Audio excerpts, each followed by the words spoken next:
Okay, so I'm back with how to show you how to put together one of these adorable little fancy boxes. Now, you're going to need a 12 by 12. You need the length of the 12 by 12. Now, if you cut it at, and I'm just going to show this, if you cut it at 5.5 and 5.5, you'll have enough to make 2 full boxes, and this little inch strip that you've cut off you can use to make a handle for both boxes or for one of the boxes. So pretty cool, eh? So there's just absolutely no waste, which is fantastic. Now, if I haven't said this before, I don't know why I haven't. I absolutely, positively love, love, love, love my Big Shot. And one of the things I love is that Stampin' Up! Comes out with so many exclusive Stampin' Up! Dies. Like, look at the catalog. You'll be blown away. Anywhere that it's kind of highlighted in yellow, that means it's exclusively ours, which is like kick butt.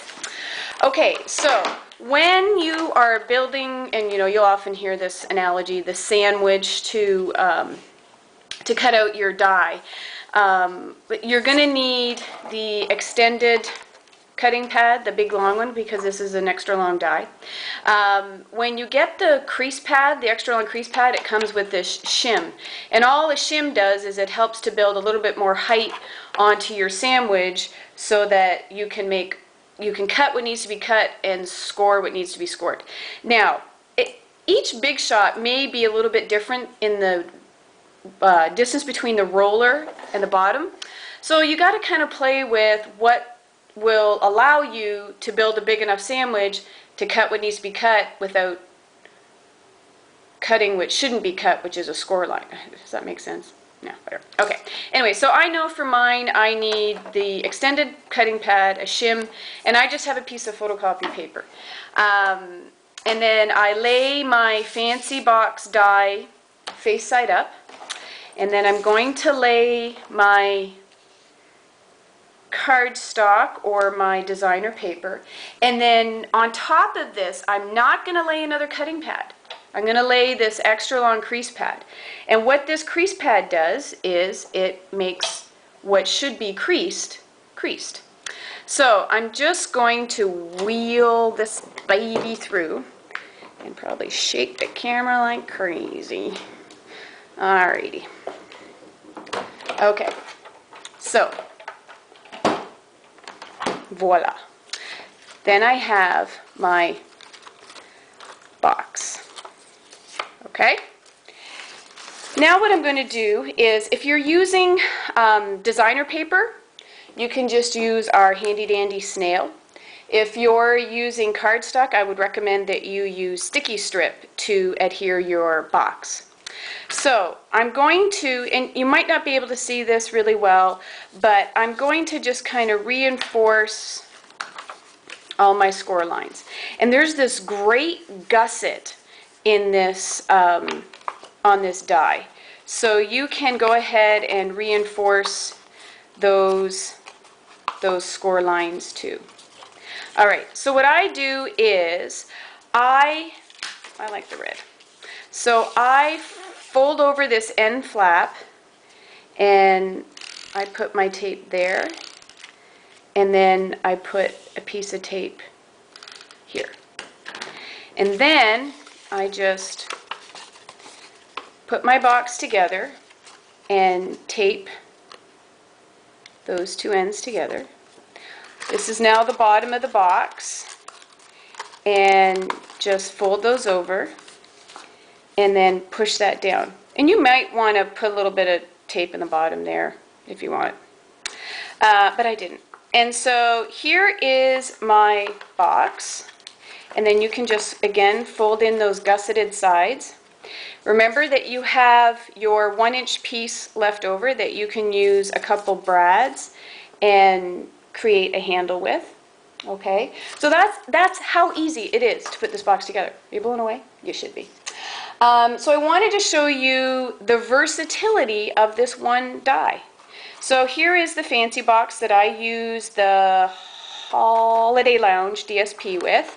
And instead of using the leftover DSP, I used some Tempting Turquoise and made some of my own kind of nesting to go in it with my crimper and my paper cutter. So that's the Christmas one. And then this one is using the DSP cottage wall. And I just used my 1 3/4 circle punch to punch through the designer paper as well as the box, and then I just put a piece of acetate in there so you could kind of create a window, so whatever you nestled in there you could see from the outside. And then again, I just kind of crimped, not kind of, I did crimp the handle on this one. And then this one, look at it, so cute, was what we made for our Alicia's Big Razzle Dazzle event in August. And this is using the Build-A-Bear stamp set. It's so cute.